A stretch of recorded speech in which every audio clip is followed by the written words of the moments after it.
അമ്മ വന്നു, ഒരു അമ്മേനെ മരുമകനെ കൊണ്ടുവന്നത്. സത്യം പറഞ്ഞാൽ ആ അമ്മ എന്നെ കണ്ട് പൊട്ടിക്കരയുവാണ്. ഞാൻ ഞെട്ടിപ്പോ എന്തോ സംഭവം. അമ്മ പറയാ നിന്നെ കണ്ടപ്പോ ആകെ ഇച്ചിരി ഉള്ളി.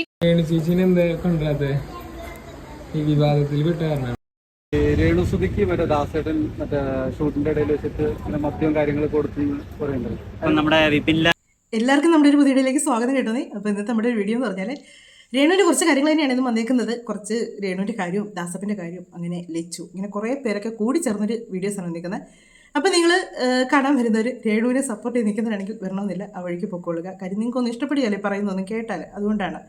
അപ്പം രേണു അല്ല സജിനയാണ് വീണ്ടും വീണ്ടും ഓരോന്ന് ഫേസ്ബുക്കിൽ ഇട്ടുകൊണ്ടിരിക്കുന്നത്. അതിന് ഷെബീന ബിബി പുതിയ പുതിയ വോയിസുകൾ പുറത്തേക്ക്. ഇപ്പം ഇന്നാണോ ഞാൻ ഒരു പോസ്റ്റൂടെ കണ്ടായിരുന്നു. സജിനയും രേണുവും കൂടെ സെല്ലിനകത്ത് കിടക്കുന്നു. കരീഷ്മ രക്ഷിക്കാൻ വന്നു എന്നൊക്കെ പറഞ്ഞ് കൊടുത്തിരിക്കുന്നത്. എനിക്കറിയാമല്ലോ ഇവർ എന്നെ ഉദ്ദേശത്തിലാണ് ഇങ്ങനെ കാണിക്കുന്നതെന്ന് മനസ്സിലാകുന്നില്ല കേട്ടോ. പിന്നെ ഇതൊക്കെ ഇവർ കാണിക്കുന്നുണ്ടെങ്കിൽ ഇവർക്കൊക്കെ പിന്നിൽ ആരെങ്കിലുമൊക്കെ ഉണ്ട് ഇവരെ സപ്പോർട്ട് ചെയ്യാനായിട്ട്. ഒരു നിയമം ഇവരെ തൊടുകയെന്നുള്ള ഒരു വിശ്വാസം ഇവർക്കുണ്ട്. അതുകൊണ്ട് തന്നെയാണ് അതിൻ്റെ ബാക്കിയായിട്ട് ഷെമീന ബിബി ഇന്ന് കുറേ, അതുകൊണ്ട് തന്നെ കരീഷ്മയുടെ കുറേ കഥകളൊക്കെ പുറത്തു വന്നു. ഇവർ ഓരോന്നും തൊടുന്നതെല്ലാം പണിയാന്നുള്ള രീതിക്കാണ്. കരീഷ്മയെ കൊണ്ടുവന്നപ്പോൾ കരീഷ്മയുടെ കുറേ നാറുന്ന കഥകളൊക്കെ പുറത്തു വന്നിട്ടുണ്ട്. കരീഷ്മയുടെ കല്യാണവും ഇപ്പോഴുള്ള കെട്ടിയോൻ്റെ കഥകളും അദ്ദേഹത്തിൻ്റെ മുൻഭാര്യ പറഞ്ഞ കഥകളും ഒക്കെ ആയിട്ട് കുറേ ഷെബീന ബിബിയുടെ ചാനലിനകത്ത് വന്നിട്ടുണ്ട്. ഇവർ എന്നെ തൊടുന്നു. അതുപോലെ തന്നെ ഈ രേണുവിനെ ചുറ്റിപ്പറ്റി ആരിറങ്ങിയോ അവരുടെ കഥകളെല്ലാം പൊങ്ങി വരുവാണ്. ദാസപ്പനെ പറ്റി ഇപ്പോൾ ഓരോരുത്തരൊക്കെ പറയുന്നത് കേട്ടാൽ ഇങ്ങേര് ഇത്രക്കാരനായിരുന്നു എന്ന് ഓർത്ത് പോകും കേട്ടോ. കാര്യം അങ്ങേര് ഇവരുടെ കൂടെ കിടന്ന് കുന്തിളിപ്പ് കാണിക്കുമെങ്കിലും അങ്ങേര് ഒരു മാന്യനായിട്ടായിരുന്നു കണ്ടിരുന്നത്. പക്ഷേങ്കിലുണ്ടല്ലോ ഇത്രയും കുന്തിളിപ്പ് കൂടിയിരിക്കുന്ന തരത്തിലാണെന്ന് എനിക്കറിയില്ലായിരുന്നു. കാര്യം അദ്ദേഹത്തിൻ്റെ വൈഫ് ഒരു ടീച്ചറാണ് കേട്ടോ. ഈ ഉള്ള കാര്യങ്ങളൊക്കെ പുറത്തോട്ട് വരുമ്പോഴത്തേക്ക് അവരെങ്ങനെയാണ് ഇതൊക്കെ പ്രതി സ്കൂളിലൊക്കെ പഠിപ്പിക്കുന്ന കൂടെ കാണുമ്പോഴത്തേക്കുണ്ടല്ലോ എന്ത് ബുദ്ധിമുട്ടായിരിക്കും കുട്ടികളെയൊക്കെ മുഖത്ത് നോക്കാനൊക്കെ. എന്നതാണേലും ഞാൻ കഴിഞ്ഞ ദിവസം പറഞ്ഞല്ലേ ആ ചാരുന്നവന് നാറും എന്ന് പറയുന്ന പോലെയാണ് ഇവരുടെ എല്ലാ അവസ്ഥ വന്നിരിക്കുന്നത്. ഇതിപ്പോൾ ചുറ്റിപ്പറ്റി നിൽക്കുന്നില്ല. ഇതിനേക്കാളൊക്കെ വലിയ രസമല്ലെന്ന് ചോദിച്ചാൽ ആർജലിച്ചു പുതിയ ആൽബത്തിൻ്റെ ഷൂട്ട് തുടങ്ങിയിട്ടുണ്ട്. പക്ഷെ അത് രേണുവിനെ ഒഴിവാക്കി പുതിയ നായികയെ എടുത്തു. നായകനെ ഒഴിവാക്കി ഇവന്മാരെ ഒന്നിനെയും വിളിച്ചില്ല, വേറെ നായകനെ എടുത്തു. ഇത് എനിക്ക് തോന്നുന്നത് കഴിഞ്ഞതിൽ അവർ ഭയങ്കരമായിട്ട് ഇവരങ്ങ് നാണം കെട്ട് നെറി കേട്ടായിരുന്നു ആ ഒരു ഷൂട്ട് കഴിഞ്ഞപ്പോഴത്തേക്ക്. ആർജലിച്ചിനെ പറയാനൊന്നും എനിക്ക് ഇതിനകത്ത് രേണുവിനെ തന്നെ ആരും തോന്നി ഇവർ തീരുമാനിച്ചിരുന്നെന്ന് തോന്നുന്നു കേട്ടോ. ഈ ഒരു പ്രശ്നങ്ങളൊക്കെ വന്നപ്പോഴത്തേക്ക് ഒഴിവാക്കിയതെന്ന് തോന്നുന്നു. കാര്യം എവിടെയും എനിക്ക് തോന്നുന്നു ആർജലിച്ച് പറഞ്ഞാൽ രേണു ചേച്ചി ഒഴിച്ച് അടുത്ത ആൽബം തുടങ്ങുന്നുണ്ടെന്നോ അതോ രേണുവാണോ പറഞ്ഞത്, ഇവർ ആരും ഒരാൾ പറഞ്ഞിട്ടുണ്ടോ എനിക്ക് തോന്നുന്നു കേട്ടോ. അടുത്ത ആൽബം ഉണ്ട് എന്നും പറഞ്ഞിട്ട്. പക്ഷെ അതിൽ നിന്നൊക്കെ നൈസായിട്ട് ഒഴിവാക്കി. ഇതാണ് ഒരു പ്രശ്നം വരുമ്പോൾ ആരും കാണുകയില്ല. അതേസമയം ആദ്യമേ തൊട്ട് മര്യാദയ്ക്ക് എങ്ങനെ നിന്ന് പോകാമെങ്കിൽ ഓഡിയൻസെങ്കിലും കൂടെ കാണും. ഇവരൊക്കെ കണ്ടു ഒരു ഇത് വന്നപ്പോൾ ലച്ചുനറിയാം ഇനി ഒരു ആൽബത്തിലേക്ക് ഇവർ ഇറക്കി കഴിഞ്ഞാൽ ചിലപ്പോൾ ആൽബം ഇതാകണമെന്നില്ലെന്നറിയാം. അതുകൊണ്ടാണ് ലച്ചു അനങ്ങാതെ അടുത്തില്ല. പിന്നെ നിങ്ങളുടെ തീരുമാനം നല്ലതെന്ന് ഞാൻ പറയത്തുള്ളൂ കേട്ടോ. എന്നും ഈ രേണുവും പിന്നെ ഈ പ്രജീഷും ഈ അഭിഷേക് പിന്നെ എനിക്കൊന്ന് ഈ നേരത്തെ എങ്ങാണ്ട് 1-2 വട്ടം കണ്ട് ഉള്ളതെന്ന് തോന്നുന്നു രേണുവിനൊക്കെ. പിന്നെ ഈ ദാസപ്പനൊക്കെ ഇത് കണ്ട് മനുഷ്യർക്ക് ഇവർക്കൊക്കെ എന്നും ഈ പ്രേമം ഇതൊക്കെ ഈ വയസ്സനാം കാലത്ത് ഈ ദാസപ്പനും രേണുവിനൊക്കെ ഈ പ്രേമം കൊടുക്കുന്നത് ഒട്ടും ചേരുന്നില്ല. അവർക്കൊട്ടും ദാസപ്പൻ പിന്നെയും ശ്രമിക്കുന്നുണ്ട്, രേണു ഒട്ടും അങ്ങോട്ട് ഒരു ഇതാകുന്നില്ല. രേണുവിൻ്റെ മുഖത്ത് ഭയങ്കരമായിട്ട് ഏജ് തോന്നുന്നു കേട്ടോ. ഈ കഴിഞ്ഞ ദിവസമൊക്കെ ഓരോ ഇവർ ഇൻ്റർവ്യൂ ചെയ്യുന്ന സമയത്ത് മുഖം കണ്ടാൽ ഭയങ്കരമായിട്ടും പ്രായം തോന്നുന്നുണ്ട് രേണുവിൻ്റെ മുഖത്ത്. ഈ ഇപ്പോൾ വന്നേക്കുന്ന ഈ നായകനും ഒന്നും രേണുവിന് ചേരുകയില്ല. കാര്യം അമ്മയും മോനെന്ന് പറയും, അതുപോലെ ഏജ് വ്യത്യാസം തോന്നും നമുക്ക്.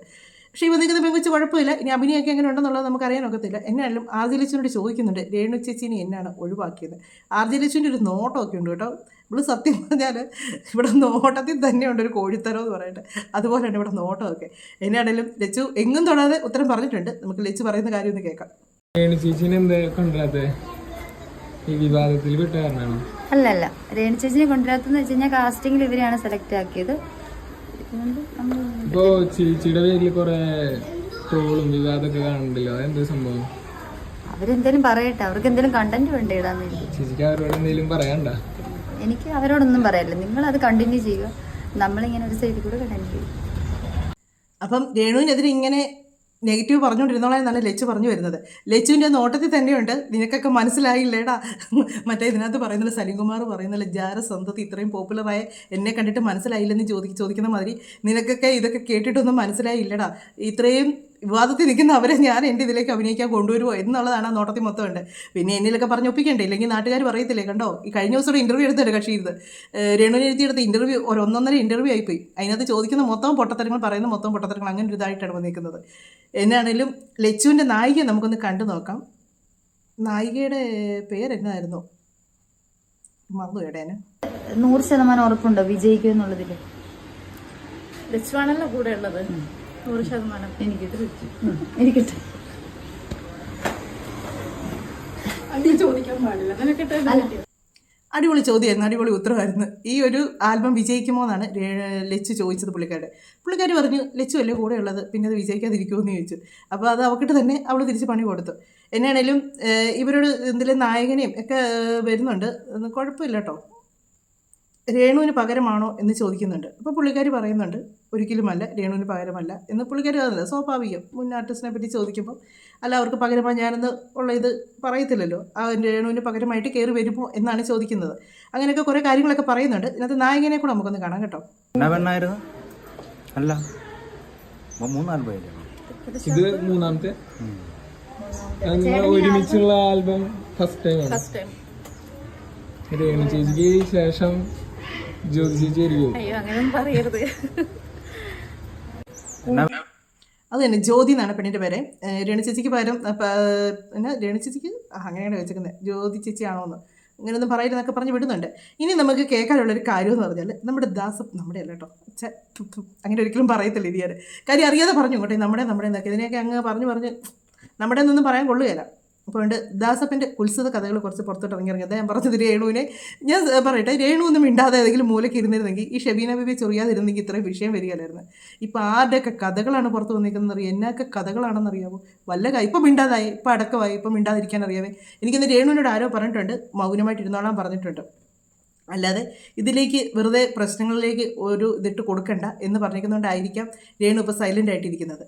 എന്നാണേലും ഇവർ ഇങ്ങനെ കൂടെ വർക്ക് ചെയ്തിട്ടുള്ളവരാണ് ഈ പറയുന്നത് കേട്ടോ. അദ്ദേഹത്തിൻ്റെ കാര്യം പറഞ്ഞിട്ടില്ല, അതിൽ എത്രയും മോശക്കാരനാണ് നമുക്കങ്ങോട്ട് എന്നാലും നമുക്ക് കേട്ടു നോക്കാം. രേണുസുതിക്ക് മറ്റേ ദാസേട്ടൻ മറ്റേ ഷൂട്ടിന്റെ ഇടയിൽ വെച്ചിട്ട് മദ്യവും കാര്യങ്ങൾ കൊടുത്ത് പറയുന്നത് നമ്മുടെ വിപിൻലാൽ പറയുന്ന കണ്ടന്റാണ്. പക്ഷെ എനിക്കൊന്ന് കുറച്ചും കൂടെ അത് എനിക്കൊന്ന് രേഷ്മയ്ക്കൊക്കെ അനുഭവങ്ങളുള്ള കാര്യങ്ങളാണ് ദാസേട്ടൻ കോഴിക്കോടായിട്ടുള്ള ഷൂട്ടിന്റെ കാര്യങ്ങൾ. പിന്നെ പുള്ളിയായിട്ട് പുതിയ വർക്കുകളോ കാര്യങ്ങളോ വിളിച്ചാലും പിന്നെ അങ്ങനെ ഇപ്പം ഇവരാരും പോവാറില്ല അല്ലേ, വിളിച്ചിട്ടുണ്ടെന്ന് പുതിയ വർക്കുകൾ ആരും പോവാറില്ല. പിന്നെ നമ്മളെ വിളിച്ചിട്ടുണ്ട് പുതിയ വർക്കിനൊന്നും നമ്മളാരും പോവാറില്ല. ബിക്കോസ് മറ്റൊന്നും കൊണ്ടല്ല, അതിപ്പം എന്താ പറയുക മെയിൽ ആർട്ടിസ്റ്റ് എന്നോ ഫീമെയിൽ ആർട്ടിസ്റ്റ് എന്നോ ഒന്നും ഇല്ലാത്ത രീതികളിലുള്ള കാര്യങ്ങളാണ് കാണിക്കുന്നതെന്നൊക്കെയാണ് പൊതുവായ അഭിപ്രായം. ദാസപ്പോ ഇതൊക്കെ ദാസപ്പ കേൾക്കുന്നത് ആണെന്നോ പെണ്ണെന്നൊന്നും ഇല്ലാത്ത വ്യത്യാസമില്ലാത്ത കുത്സവങ്ങളൊക്കെ കയ്യിലുണ്ടെന്നാണ് ഇവരൊക്കെ പറയുന്നത്. ഇതിലൊക്കെ സത്യങ്ങൾ വല്ലതും ഉണ്ടോ? ദാസൻ ഒരു സമയത്ത് വന്ന് ഇത് യൂട്യൂബേഴ്സിനെ ഒരുമാതിരി ആക്കി സംസാരിച്ചായിരുന്നു. ഇപ്പോൾ വരുന്ന കഥകളൊക്കെ കേട്ടോ. ആദ്യം ഇയാൾ നല്ലതായിട്ട് വേണം മറ്റുള്ളവരെ കുറ്റം പറയാനായിട്ട്. എന്നെയല്ല ഇതിൻ്റെ തന്നെ വേറൊരു കാര്യം ഒരു പുള്ളിക്കാരിയും കൂടെ പറയുന്നുണ്ട്. ഇതും കൂടെയൊക്കെ കേട്ട് കഴിയുമ്പോഴല്ലോ ഈ ഫീൽഡിലൊക്കെ ഉണ്ട് കേട്ടോ. ഇങ്ങനെ ഇല്ലെന്നല്ല, ഈ സിനിമയിലാണേലും സീരിയലാണേലും എല്ലായിടത്തും ഉണ്ട് ഇങ്ങനെ, നല്ലവരും ഉണ്ട് ചീത്തയുണ്ട്. അതിപ്പോൾ ഈ സീരിയൽ ഇതിനകത്ത് തന്നെ എല്ലാ മേഖലയിലും ഉണ്ട് ഇങ്ങനത്തെ പരിപാടിയൊക്കെ. പക്ഷേങ്കിൽ ചിലർക്കൊക്കെ ഇതിന് താല്പര്യമുള്ളവരാണെങ്കിൽ അവരതിലേക്ക് ചെന്ന് വിടും. താല്പര്യം ഇല്ലാത്തവർക്ക് എങ്ങും പിടിച്ച് നിൽക്കാൻ പറ്റിയാലും ഉള്ള സത്യം പറയാം, എങ്ങും പിടിച്ച് നിൽക്കാൻ പറ്റും. നമ്മളിപ്പോൾ ഒന്ന് എതിർത്ത് കഴിഞ്ഞാൽ അതിപ്പോൾ ഏത് മേഖലയിലാണെങ്കിലും ഉണ്ട്. ഞാൻ അവരോട് എടുത്ത് പറയുന്നില്ല, പിന്നെ അത് അടുത്ത വലിയ വിവാദമാകും. കാര്യം എന്ന് വെച്ചാൽ എല്ലാ മേഖലയിലും ഉണ്ട്. നമ്മളൊന്ന് എതിർത്ത് കഴിഞ്ഞാൽ പിന്നെ അവർക്ക് നമ്മളെ കണ്ണിന് കാണില്ല, പിന്നെ നമ്മൾ ഭയങ്കര ശത്രുവാണ് അവരുടെ. അതേസമയം ഇത് സമ്മതിച്ച് കൂടെ നിൽക്കുന്നവരെ അവർക്ക് ഇഷ്ടവുമാണ്. അങ്ങനെയുള്ള ഉത്സവ പരിപാടിയൊക്കെ എല്ലാ മേഖലയിലും ഉണ്ട്. ഇതിൽ മാത്രമൊന്നല്ല, എല്ലാ മേഖലയിലും ഉണ്ട്. പക്ഷേ നല്ല മനുഷ്യരും ഉണ്ട്, ഇതിലെല്ലാം നല്ല മനുഷ്യരും ഉണ്ട്, ചീത്തയുണ്ട്. ചിലതൊക്കെ അങ്ങോട്ട് വലിഞ്ഞു കയറി ചെല്ലും, എന്നാൽ ഞങ്ങൾ എന്തിനും തയ്യാറെന്നും പറഞ്ഞുകൊണ്ട്. അങ്ങനെയൊക്കെ ഒരുപാട് പണ്ട് മുതലേ ഈ ഒരു ഫീൽഡിനോടൊക്കെ എല്ലാവരും ഒരു നെഗറ്റീവായിട്ടാണ് പറയുന്നത്. ഇപ്പോഴൊക്കെയാണ് പെൺപിള്ളേരൊക്കെ ഇത്രയും ഇതിലേക്കൊക്കെ ഇറങ്ങി തിരിച്ചേക്കുന്നത്. പണ്ടൊക്കെ എന്ന് പറഞ്ഞാൽ ഒരു വീട്ടിൽ നിന്നും ഒരു പെൺകുട്ടികളൊന്നും ഒരു ഇങ്ങനെയുള്ള ഇതിലേക്കൊന്നും വിടത്തില്ല, അത് വേണ്ടാൻ തന്നെ കർമ്മന്മാർ വിലക്കുമായിരുന്നു. ഇപ്പോൾ പിന്നെ ഒരു പ്രായം കഴിഞ്ഞ് പിന്നെ പെൺപിള്ളേരെ വിലക്കിയാലും പെൺപിള്ളേർ നിൽക്കുന്നില്ല, അവർക്ക് പോകണമെന്ന് തോന്നി അവർ ഇതിനൊക്കെ ഇറങ്ങി തിരിച്ചങ്ങ് പോകും. പിന്നെ എല്ലാം എന്നിട്ട് ഒരു സ്ക്രീനിലൊന്ന് മുഖം കാണിക്കുക, അതാണ് എല്ലാവരും മുഖ്യമായിട്ടുള്ളൊരു കാര്യം. ദാസപ്പനെ പറ്റി പറയുന്നത് നമുക്ക് വേറെ കാര്യം കൂടെ കേൾക്കാവേ. അത് കണ്ടു, അവരെനിക്ക് അറിയാവുന്നതാണ്. അവർ ആ മെസ്സേജിനെ കാണിക്കുകയും ചെയ്തു മോശമായിട്ട്. കറക്റ്റായിട്ട് എനിക്ക് അയച്ചു പറ്റുന്നുണ്ട്. നമ്മൾ മീഡിയയ്ക്ക് വേണ്ടി അത് കാണിക്കാൻ ശരിയല്ലല്ലോ. നമ്മൾ പേഴ്സണലി അറിയാവുന്ന ആൾക്കാരാണ്. എനിക്കറിയാം, ഞാനൊരു വർക്കിന് ദാസേട്ടനായിട്ട് പോയി. എനിക്കൊരു അനുഭവം ഉണ്ടായിരുന്നതാണ്. ശ്രീലക്ഷ്മി അറിയാലോ, ശ്രീലക്ഷ്മി മുഖേനയാണ് പോയത്. അന്നത്തെ അനുഭവം വെച്ചിട്ട് ഞാൻ അന്നത്തേടെ കൂടി ദാസേട്ടനും ശ്രീലക്ഷ്മിയായിട്ടുള്ള എല്ലാ കൂട്ടുകെട്ടും അവിടെ കൊണ്ട് നിർത്തി. അനുഭവം ഉണ്ടായിരുന്നു. പിന്നെ പുള്ളിക്കാരൻ്റെ സ്വഭാവം വെച്ചിട്ട് ഇപ്പോൾ ഒരാള് ഇപ്പം വന്നു കഴിഞ്ഞാൽ ഓക്കെ ആണെന്നുണ്ടെങ്കിൽ അവരും ഓക്കെ ആണെങ്കിൽ പുള്ളി ഓക്കെ ആകും. അങ്ങനെയാണ് പുള്ളിയുടെ ഇത്. ഒരാൾ വന്നു കഴിഞ്ഞ് അവർ ഓക്കെ ആണെങ്കിൽ പുള്ളി ഓക്കെ ആകും. അത് പറഞ്ഞതിൻ്റെ അർത്ഥം എന്നാ നിങ്ങൾക്ക് മനസ്സിലായി കാണുമെന്ന് എനിക്ക് തോന്നുന്നു. കാര്യം അവർക്ക് പച്ചയ്ക്ക് പറയാൻ വയ്യാത്തതുകൊണ്ട് അവരങ്ങ് പറഞ്ഞതാണ്. ഇവനൊക്കെ നാണമുണ്ടല്ലോ, ഇങ്ങനെ ഭാര്യയൊക്കെ കാണാൻ നല്ല ഒരുത്തിയാണ് കാണാനായിട്ട്. അവരെ വെച്ചും ഇങ്ങനെ റീലൊക്കെ ചെയ്യുന്നുണ്ട്. ഈ ഒരുമാതിരി തോന്നി ഇങ്ങർക്ക് നല്ലൊരു ജോലിയുള്ളൊരു മനുഷ്യനാണ്.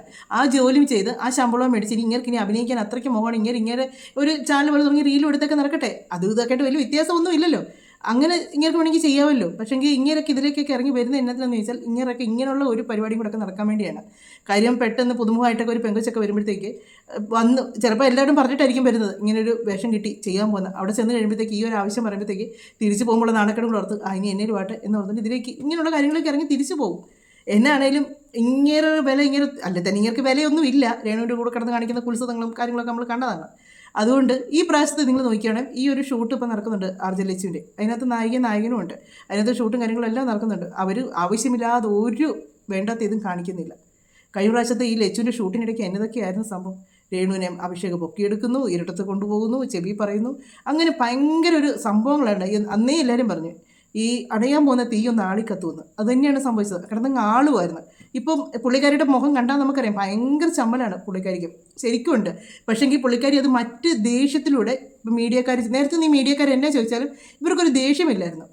ഇവരുടെ തന്നെ പുക്കളിനെ പറ്റി ചോദിച്ചിട്ട് പോലും ഇവർക്കൊരു ദേഷ്യമില്ലാതെ ഇവരത് ചിരിച്ച് കളിച്ച് സംസാരിച്ചവർക്ക് ഇപ്പോൾ ഒരു ചെറിയ കാര്യങ്ങൾ പോലും ഒരു ചോദിക്കുമ്പോൾ ഇവർ വയലൻ്റ് ആവുന്നുണ്ട്, ഇവർക്ക് ദേഷ്യം വരുന്നുണ്ട്, ഇവരത് വേറെ രീതിക്ക് പറയുന്നുണ്ട്.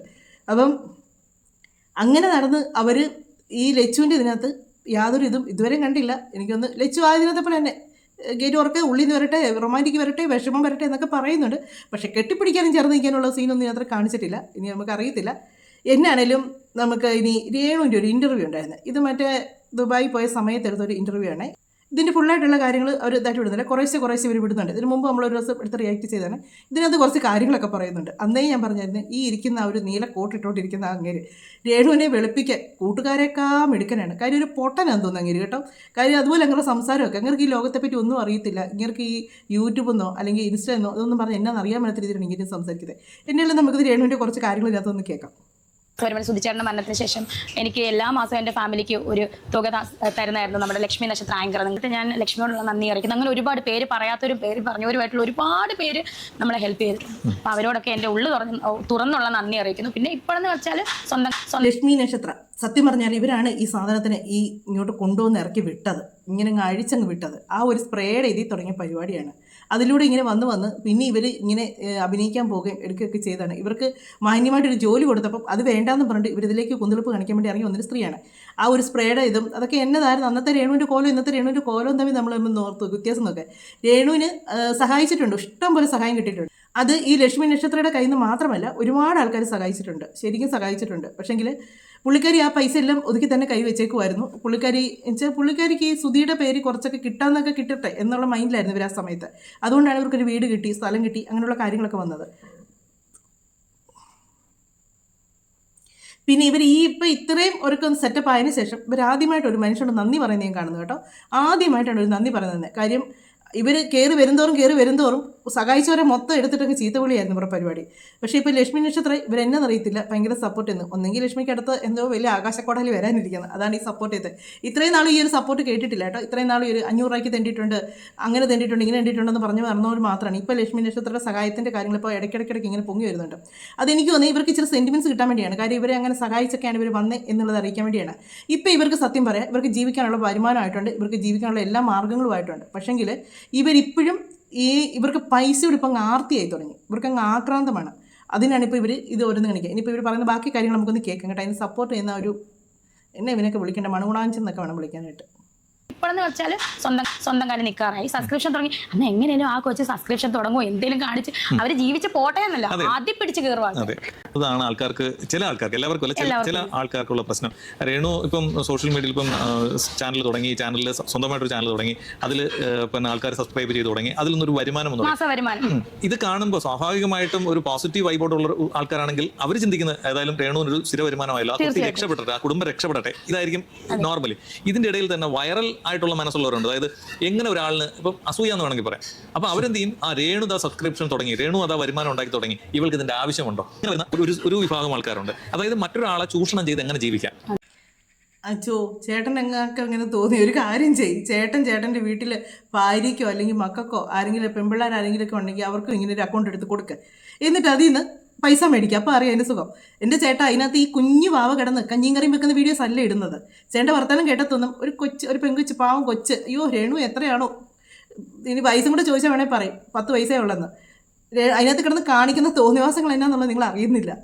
ഇവർ പറയുന്നല്ലോ അത് കണ്ട് കുശുമ്പ് മൂത്തിട്ട് നിന്നെ കുശുമ്പ് മൂക്കാന തുണി പറിച്ച് അഴിഞ്ഞാടുന്നാണോ കുശുമ്പ്? ഒരു സ്ത്രീക്ക് വേറൊരുത്തി തുണി പറിച്ച് കാണിക്കുന്നത് അസൂയപ്പെടേണ്ട എന്നായിരിക്കുന്നത്? അഭിമാനമുള്ള ഒരുത്തർക്കും അതിന് അസൂയ തോന്നത്തില്ല. ഇവർ കാണിക്കുന്ന കുന്തളിപ്പ് മാത്രമാണ് പറഞ്ഞുകൊണ്ടിരിക്കുന്നത്. ഇവർ കാണിക്കുന്ന തോന്നിയ അതിലേക്ക് ഇവർ കൊച്ചു പിള്ളേരെയാണ് വിളിക്കുന്നത്. ഞാൻ എൻ്റെ ചാനലിനകത്ത് ഒരുപാട് തവണ കാണിച്ചു കഴിഞ്ഞ് ഇവർ ലൈവ് വന്നപ്പോഴത്തേക്ക് ഒരു കൊച്ചു വന്ന് ചോദിക്കുമ്പോഴത്തേക്ക് മക്കളെ പോര് നല്ല അടിപൊളിയാണ്, സൂപ്പറാണ്, കണ്ടിട്ടുള്ളവരോട് ചോദിച്ചാൽ മതിയെന്ന്.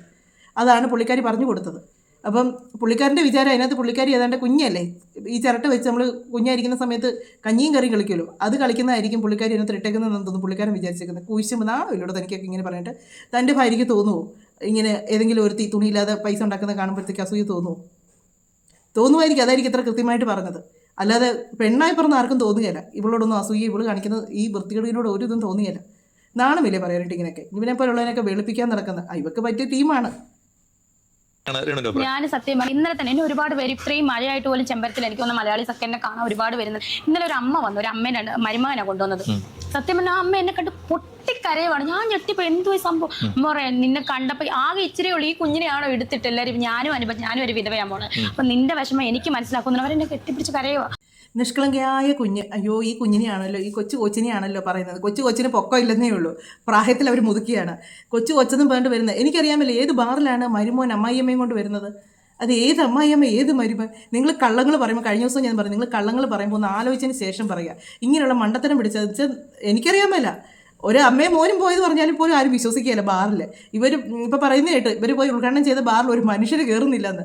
ഇവള് ഉദ്ഘാടനം ചെയ്തുകൊണ്ടാണ് അതിനകത്ത് കയറാത്തതെന്നും അതിനകത്ത് ഒരു ഫാമിലിയായിട്ട് ആരുടെ റെസ്റ്റോറൻറ്റ് കൂടെ ആയിട്ടാണ് ആരും വരുന്ന പോലും ഇല്ല എന്ന് പറയുന്ന കേട്ട്. അന്ന് തന്നെ ആരും ഇല്ലായിരുന്നു അതിനകത്ത്. പുള്ളിക്കാരി കിടന്ന് ഇങ്ങനെ കുന്തളിപ്പ് കിടന്ന് കാണിക്കുന്നതേ ഉള്ളൂ. പിന്നെ അതിനകത്തുള്ളവരൊക്കെ തന്നെ അവിടെയൊക്കെ ഇരിക്കുന്നതൊക്കെ ഉള്ളായിരുന്നു. അമ്മായിയമ്മ കൊണ്ട് മരുമോ വന്നപ്പോഴത്തേക്ക് അമ്മായിയമ്മ കെട്ടിപ്പിടിച്ച് ഇത് മറ്റേ ആ കഥ പോലെ ഇരിക്കുന്നു. കോടീശ്വരൻ്റെ വീട്ടിൽ നിലത്ത് മോതിരം കിടക്കുന്നു, അത് പറഞ്ഞ പോലെ ഇരിക്കുന്നു. കോടീശ്വരൻ്റെ വീട്ടിൽ മോതിരം അങ്ങ് ബെദറി ഇട്ടേക്കുമായിരുന്നു, ബെദറി. അതിപ്പോൾ പുള്ളിക്കാരി മാത്രമേ അവിടെ കയറ്റത്തുള്ളൂ, അപ്പോൾ വേറെ ആരും കയറ്റത്തൊന്നുമില്ല. അതുകൊണ്ട് അവർ ഈ കോടീശ്വരന്മാർ ഇവരെ രേണുവിനെ മാത്രം കയറ്റി രേണു മോതിരം എടുത്ത് എന്ന് പറയും. പക്ഷെ പുള്ളിക്കാരി അതെവിടെയും പറഞ്ഞു വന്നേക്ക് തെറ്റുപറ്റി. അവൾ ആ കിടക്കുന്ന മോതിരം എടുത്ത് അവരുടെ കൊടുക്കുമെന്നാണ് പറഞ്ഞത്. ഏത് അവരുടെ മകൾ തന്നെ എടുത്ത് കൊടുക്കുന്നതാണ്. അതാ പറഞ്ഞത്. പുള്ളിക്കാരി വെളിവില്ലാതെ വന്നിരുന്ന എന്നതേലൊക്കെ പറയുമ്പോഴത്തേക്ക് ഇച്ചിരിയെങ്കിലും ഉളുപ്പോടുകൂടി സംസാരിക്കും. നിങ്ങളുടെ ഫാമിലി പോലെ ആയിരിക്കത്തില്ല എല്ലാ ഫാമിലി. അവർ ഉദ്ദേശിക്കുന്നത് ഇവർക്ക് ബാറി കള്ളു കുടിക്കുക, ഇവർ കള്ളു കുടിക്കുക എന്നൊക്കെ പബ്ലിക്കായിട്ട് പറയുന്ന വലിയ അഭിമാനത്തോടു കൂടിയാണ് പറയുന്നത്. പിന്നെ ആ ബാറി വന്ന ആൾക്കാർ ആരാണോ ആവോ, അമ്മായിയമ്മയും കൊണ്ട് മരുമോൻ കള്ളു കുടിക്കാൻ വന്നതായിരിക്കും ചിലപ്പോൾ, ആയിരിക്കും. അല്ലാതെ ഇപ്പം ബാറിൽ അമ്മായിയമ്മയും മരുമോനും കൂടെ വന്ന് സങ്കടം പറയാനായിട്ട് എന്നെ കഥകളൊക്കെയാണോ, എന്നെ ഇൻ്റർവ്യൂ ഒക്കെയാണോ? ഈ പെണ്ണുമ്പുള്ള സത്യം പറഞ്ഞാൽ വാ തുറക്കുന്നത് ഇവരും ജാസിയും വാ തുറക്കുന്നത് എന്നാണ് പറയാൻ വേണ്ടി മാത്രമാണ് ഇവർ വാ തുറക്കുന്നത്. ഇവർക്ക് ഈ ഓരോ കഥകൾ ഇവരുണ്ടാക്കിക്കൊണ്ട് വരുമ്പോഴത്തേക്ക് അതെല്ലാം മനുഷ്യരങ്ങ് വിശ്വസിച്ചോണം. ആരും എതിർത്തൊന്നും പറയാൻ പാടില്ല. എനിക്കൊന്നിപ്പോൾ ഒത്തിരി സപ്പോർട്ട് ചെയ്യുന്ന ഒരുപാട് പേര് കുറഞ്ഞിട്ടുണ്ട്, ഒത്തിരി പേര് കൊണ്ടിട്ടുണ്ട്. അതുപോലെ തന്നെ ഇവരുടെ ഫേസ്ബുക്ക് ID അത് ഹാക്കുക എന്ന് പറയുന്നത് ഇവർ തന്നെ ചെയ്തതാണോ എന്ന് എനിക്കൊരു സംശയമുണ്ട് കേട്ടോ. കാര്യം എന്ന് വെച്ചാൽ നമ്മൾ ഈ ഒരു പ്രശ്നം വരുമ്പോഴത്തേക്ക് ആ പ്രശ്നം മറയ്ക്കാൻ വേണ്ടി നമ്മൾ മറ്റൊരു ഇത് ഉണ്ടാക്കുന്ന കണ്ടിട്ടുണ്ടല്ലോ ഓരോ ആൾക്കാരുമൊക്കെ. ആ ഒരു പ്രശ്നം ഒതുക്കാൻ വേണ്ടി അടുത്ത എന്തെങ്കിലും ഒരു വിഷയം അപ്പോൾ ആൾക്കാരെല്ലാം അങ്ങോട്ട് ശ്രദ്ധിക്കും. പക്ഷേ എറിക്കുന്നില്ല. ഷെബീന ബിബി അടുത്ത വോയിസ് കൊണ്ടുവന്ന് കഴിഞ്ഞു. അതാണ് ഇപ്പോൾ ചർച്ചാ വിഷയമായിട്ട് പിന്നെയും വരുന്നത്. കരീഷ്മയെന്ന് ആറി തുടങ്ങി. ഇനി അടുത്ത പോസ്റ്റ് ഇടും, അപ്പോൾ അവർ അടുത്ത തെളിവ് കൊണ്ട് വരും. ലാസ്റ്റ് ഇതിൻ്റെയൊക്കെ വീഡിയോസ് കൂടെ ഇവർ കൊണ്ടുവന്ന് കാണിച്ചു കഴിയുമ്പോഴേ ഇവർക്ക് സമാധാനമാവുള്ളൂ. അങ്ങനെ മുന്നോട്ട് പോവുകയാണ്. അന്ന് കൂട്ടുകാരിയോടുകളോടെങ്കിലും വെറുതെ ഇരിക്കാൻ പറ. ഉള്ള മാനമെങ്കിലും, മാനമില്ല എന്നാലും ഉള്ളതെന്ന് പറയട്ടെ എന്നതെങ്കിലുമൊക്കെ. സത്യം പറഞ്ഞാൽ ആ കൊച്ചൊക്കെ വെറുതെ കിച്ചു ഇതിൽ നിന്നൊക്കെ പിന്മാറിയത് ഇതുകൊണ്ട് തന്നെയാണ് കേട്ടോ. ഇനിയിപ്പോൾ കിച്ചുവിനോട് ആരും ചോദിക്കില്ല നിൻ്റെ അമ്മയെപ്പറ്റി കേൾക്കുന്ന കഥകൾ സത്യമാണോ എന്ന് ചോദിക്കില്ല. കാര്യം കിച്ചു അത് കേട്ട് മടുത്താണ്. കിച്ചുവിന് നാണം കെട്ടിട്ട് തല ഉയർത്തി നടക്കാൻ വേണ്ടിയിട്ടാണ് കിച്ചു അങ്ങനെ വന്നൊരു വീഡിയോ പറയാം. കാര്യം ഇവരുമായിട്ട് എനിക്കൊരു ബന്ധവുമില്ല, ഞാൻ എൻ്റെ അച്ഛൻ്റെ വീട്ടിലാണ്, അവരുടെ സംരക്ഷണയിലാണ് ഞാൻ വളരുന്നത് എന്നും പറഞ്ഞിട്ട് ആ ഒരു വീഡിയോ ഇട്ടതിന് ശേഷം കിച്ചു പിന്നെ വേറെ ഒരു വീഡിയോ ഇവർക്കെതിരായിട്ട് ഇടാൻ വന്നിട്ടില്ല. ഇവർ പിന്നെ കൊച്ചുങ്ങളെ വെച്ച് കുറേ പരിപാടിയൊക്കെ കാണിച്ചായിരുന്നു. കുറച്ച് ആ ചേടത്തിയുടെ കൊച്ചിനെ വെച്ച് കുറേ പാട്ടൊക്കെ ഇറക്കി അവർ രണ്ടൊരു കൂടപ്പുറപ്പങ്ങളാണെന്ന്. അതൊക്കെ ഈ കിച്ചുവിനായിട്ടുള്ള ഓരോ കൊട്ടാണെന്നുള്ളത് നമുക്ക് കാണുന്ന ഏത് മനുഷ്യർക്കും മനസ്സിലാകും. അതിന് കിച്ചു തിരിച്ച് അതിനേക്കാൾ നല്ലൊരു കൊട്ട് കൊടുക്കുകയും ചെയ്തു. കിച്ചുവിൻ്റെ അച്ഛമ്മയെ വിളിച്ചിരുത്തി ഞാൻ അച്ഛമ്മേനെ ഇഷ്ടമോ അങ്ങനെയായിട്ട് ചോദിക്കുമ്പം അപ്പോൾ അവർ പറയുന്നുണ്ട് എൻ്റെ സുധിക്കോട്ടൻ്റെ മോൻ്റെ ഏറ്റവും ഇഷ്ടമുള്ള മോൻ എന്നൊക്കെ പറഞ്ഞ് അവർ പറയുമ്പോൾ അവർ ലാസ്റ്റ് ഒരു കൊട്ട് പറയുന്നുണ്ട്. പള്ളിക്കുട്ടനായിരുന്നു, പള്ളിക്കുട്ടത്തിൽ നിന്ന് ഞാൻ മാറ്റിയതാണ്, അങ്ങനെ ഒരു ഡയലോഗ് അത് വിട്ടുപോയി. അങ്ങനെ ഒരു ഇത് ഞാൻ വീഡിയോ ഇട്ടതാണത് എന്ന് പറഞ്ഞാൽ അവരും തിരിച്ചു കൊടുത്തു. അതോടുകൂടി രേണു അങ്ങനെയുള്ള വീഡിയോസൊക്കെ ഇപ്പം അങ്ങ് നിർത്തി. അതാ പറഞ്ഞത്, ആവശ്യമില്ലാതെ ചുമ്മാ ഇരിക്കുന്ന മനുഷ്യൻ്റെ വായിൽ കമ്പിട്ടിങ്ങനെ കുത്തിക്കൊണ്ടിരിക്കും. എന്നെ ഒന്ന് കടിക്കുന്ന പറഞ്ഞിട്ട് അവർ തിരിച്ച് നല്ല കടി അങ്ങ് കൊടുക്കുമ്പോഴത്തേക്ക് അയ്യോ എന്നെ കടിച്ചെന്ന് പറഞ്ഞിട്ട് പിന്നെ അടക്കേണ്ടി വരും. എന്നാണേലും എത്ര വെളുപ്പിക്കാൻ നോക്കിയിട്ടും വെളുക്കുന്നില്ല അങ്ങോട്ട്. ഇതുവരെ രേണുവിൻ്റെ കൂട്ടുകാരോ ഈ സ്വർണ്ണക്കടത്തെന്ന് പറഞ്ഞ് വന്നിട്ടുണ്ട്. അത് ഒരു പക്ഷേ ഇവർ ചെയ്തിട്ടുണ്ടായിരിക്കത്തില്ലായിരിക്കും. കാര്യം എന്നാന്ന് ചോദിച്ചാൽ ഷിയാസ് പറയുന്നൊരു കാര്യമുണ്ട്, അവിടുന്ന് സ്വർണ്ണമൊക്കെ കൊണ്ടുവരണമെങ്കിൽ കൂടി വന്ന് ഇവിടുത്തെ ഒരു 5,000 10,000 രൂപയുടെ വ്യത്യാസമുള്ളതെന്നാണ് പറയുന്നത്. അല്ലെങ്കിൽ കെട്ടുകണക്കിന് കൊണ്ടുവരണം. അത്രയും ഗോൾഡൊക്കെ കൊണ്ടുവന്നിട്ടുള്ള ആസ്തി ഇവർക്കുണ്ടോ? തന്നെയല്ല അത്രയും ഗോൾഡൊക്കെ കൊണ്ടുവന്നാൽ പിടിക്കാതിരിക്കുമെന്നാണ് തോന്നുന്നു. പിന്നെ ഇവർക്കൊക്കെ പിടിപാടുണ്ടെങ്കിൽ ഇനി കൊണ്ടുവരാൻ പറ്റുമായിരിക്കും, അല്ലാതെ ഇതാണെങ്കിൽ പിടിക്കപ്പെടുക തന്നെ ചെയ്യും. അതില്ലെന്ന് തോന്നുന്നു. അതുകൊണ്ടായിരിക്കാം ഈ സ്വർണ്ണ കേസ് കെട്ടെടുത്തിട്ട് ഇവർ ഇത്രയും ഇത് കിടന്ന് ഷോ കാണിക്കുന്നത്. ബാക്കിയുള്ള കാര്യങ്ങൾക്കൊന്നും മറ്റേ ശ്രീതുവും മിണ്ടുന്നില്ല, സജിനയും മിണ്ടുന്നില്ല, രേണുവും മിണ്ടുന്നില്ല, മൗനമാണ്. അതിനെപ്പറ്റി അങ്ങനെയുള്ളൊരു കാര്യം ഇങ്ങനെ ലോകത്ത് നടന്നായിട്ട് പോലും സംസാരിക്കുന്നില്ല. ഇനിയിപ്പം ഞാൻ പറഞ്ഞതെന്ന് വെച്ചാൽ സ്വർണ്ണത്തിന് ഇനിയിപ്പം കുറയ്ക്ക് സജിന, അതാണ് നല്ലത്. കാര്യം ഇനി കുറച്ച് സിഗരറ്റ് പാക്കറ്റും കുറച്ച് മദ്യക്കുപ്പിയൊക്കെ മേടിച്ച് വെച്ചാൽ അതിൻ്റെ ഇത് കാണിക്കും. അതാണ് രസം. ഈ സ്വർണ്ണം കണ്ട് അതും കഴിഞ്ഞ ദിവസത്തെ വീഡിയോസിനകത്ത് ഞാൻ പറയുകയും ചെയ്തു, പാടൊക്കെ അതിനകത്ത് അത് അവർ പറഞ്ഞതാണ്, അങ്ങനെയൊക്കെ കൊണ്ടുവരുന്നുണ്ട്. അതൊക്കെ സത്യങ്ങളായിരിക്കാം ചിലപ്പം, അങ്ങനെയൊക്കെ കൊണ്ടുവരുന്നുണ്ടെന്ന് പറഞ്ഞു. അതിനുടനെ ആ പാട് വെച്ചെടുത്തേക്കുന്നത് ഇവളൊക്കെ എന്നാ ചവറ് സാധനങ്ങളാണെന്ന് ഓർത്ത് വയ്ക്കണം. അവനൊരു വില വേണ്ടി. സജിനയ്ക്ക് ഒരു മകനുള്ളതല്ലേ, അച്ചർക്കനുമൊക്കെ ഇവരൊക്കെ പറയും ഞങ്ങളുടെ മക്കളെ പറ്റി നിങ്ങൾ ചിന്തിക്കേണ്ട കാര്യമില്ല, നമ്മൾ ചിന്തിക്കുന്നുമില്ല, അതൊക്കെ അവരുടെ വഴി. എന്നാൽ നമുക്ക് കാണുന്നവർക്ക് അതൊരു പ്രത്യേകിച്ച് സ്ത്രീകളാണെങ്കിൽ പോലും നമുക്കൊരു തോന്നുന്നു, ഈ ആണുങ്ങൾ വലിയ ഇത് കാണുമല്ലേ. ഈ പടപ്പച്ചയ്ക്കും പാടെന്ന് പറഞ്ഞ സാധനത്തോടെ മോശപ്പെട്ട സാധനമെന്ന് വെച്ചാൽ മോശപ്പെട്ട സാധനമൊന്നും അല്ല, സ്ത്രീകൾക്ക് ഉപയോഗിക്കേണ്ട കാര്യങ്ങളാണ്. പക്ഷെ അതിങ്ങനൊന്നും അല്ല, ഇത് പബ്ലിക്കായിട്ട് വന്ന് ഇങ്ങനെയുള്ള പരിപാടിയൊക്കെ അല്ല അതുകൊണ്ട് കാണിക്കേണ്ടത്. എന്നാ പറഞ്ഞാലും ഇവരൊക്കെ ഇങ്ങനെയൊക്കെ കാണിക്കത്തുള്ളൂ. എന്നാലും രേണുവിൻ്റെ ഈ ഒരു ഇൻ്റർവ്യൂ കണ്ടപ്പോഴത്തേക്കുണ്ടല്ലോ, ഈ അമ്മായിയമ്മയും മരുമോനും ഏതാണെന്നൊന്ന് അറിഞ്ഞിരുന്നെങ്കിൽ കൊള്ളായിരുന്നു. അതുകൊണ്ട് ഒന്ന് റിയാക്ട് ചെയ്യുന്നത് ഇങ്ങനെ കുറച്ച് കാര്യങ്ങളൊക്കെ ലച്ചുവിൻ്റെ ഇതിലേക്ക് എല്ലാവരും ഒഴിവാക്കി, ഇനി നായകന്മാരും ഒഴിവാക്കി. കഴിഞ്ഞ ദിവസം ഷൂട്ടിംഗ് ഇടയ്ക്ക് പറഞ്ഞായിരുന്നു ഇതിനകത്ത് അഭിനയിക്കാൻ നായകന്മാരെ വിളിച്ചിട്ട് വന്നില്ല, അവർക്ക് തിരക്കാണ്. എന്നിലൂടെ പേരും പ്രശസ്തി, രേണുവിനെ എല്ലാവർക്കും പേരും പ്രശസ്തിക്കും വേണം, അത് കഴിഞ്ഞാൽ പിന്നെ വേണ്ട എന്നൊക്കെ പറഞ്ഞ് പുള്ളിക്കാരി കുറേ സെൻറ്റിയൊക്കെ അടിക്കുന്നുണ്ടായിരുന്നു. അങ്ങനെ കൂടെ അഭിനയിക്കുന്നവരും ഒഴിവായി, കൂടെ അഭിനയിപ്പിക്കാൻ വിളിച്ചവരും ഒഴിവായി. ഇപ്പോൾ സജിന ശ്രീതു മാത്രമുണ്ട് കൂട്ടിന്. അതും ഇനി എപ്പോഴാണ് നമുക്കറിയാകത്തില്ല. ചിലപ്പോൾ അവർ പറയും ഞങ്ങൾ പോകത്തില്ല. നിസാരം ഒരു ഇത് വന്നപ്പം പൊട്ടിത്തെറിച്ച് വന്ന് നമ്മൾ കണ്ടതാണ് ഇവരൊക്കെ. എന്നാലും ഭാഷയാണ് ഇവർ വായിക്കത്തുനിന്ന് വന്നത്. എന്നിട്ട് ഇവർ തന്നെ പിന്നെ ഓടി അന്നേരം എല്ലാവരും ഓന്തെന്നും അതും ഇതൊക്കെ ഇവരെ വിളിച്ചു. ഇത്രയും നാളും കൂടെ നടന്നു വെച്ച് നിസാരം ഒരു കാര്യം വന്നപ്പോൾ അവർ ഫോൺ ചെയ്ത് പറയേണ്ട ഒരു കാര്യം പബ്ലിക്കിലേക്ക് വന്ന് അവരെടുത്തിട്ട് കൊടുക്കുമായിരുന്നു ചെയ്തത്. എന്ന് പറയുന്നത് തന്നെ ഇതൊക്കെ ഒരു ആത്മാർത്ഥതയുള്ളതല്ല. എന്നാണേലും രേണുവിൻ്റെ പുതിയ കഥകളും കാര്യങ്ങളൊക്കെ ഇനി ഏതിക്കുള്ള എന്നാ കഥകൾ ഇറങ്ങാനാണ്, ഇനി ഒന്നും ഇറങ്ങാനൊന്നുമില്ല. ഇതൊക്കെയാണ് ഇറങ്ങുന്നത്. ഇവർ തിരിച്ചിട്ടും മിണ്ടാത്തിടത്തോളം കാലം എല്ലാവരും ഇത് വിശ്വസിക്കുകയും കൂടെയാണ് ചെയ്യുന്നത്. എന്നാലും മറ്റൊരു വീഡിയോയിലൂടെ മറ്റു കാര്യങ്ങളൊക്കെ ആയിട്ട് നമുക്ക് കാണാം കേട്ടോ. അതുപോലെ തന്നെ സബ് ചെയ്യാൻ മറക്കരുത്, ഹൈപ്പും കൂടെ കൊടുക്കണം കേട്ടോ. ലൈക്ക് ഇടുമ്പോഴത്തേക്ക് എല്ലാവരും ഹൈപ്പും കൂടെ കൊടുക്കണേ. പിന്നെ ലൈക്ക് ചെയ്യുക, അതുപോലെ തന്നെ കമൻറ്റ് കൂടെ ചെയ്യാം കേട്ടോ. മറ്റൊരു വീഡിയോയിലൂടെ മറ്റു കാര്യങ്ങളൊക്കെ ആയിട്ട് നമുക്ക് കാണാം.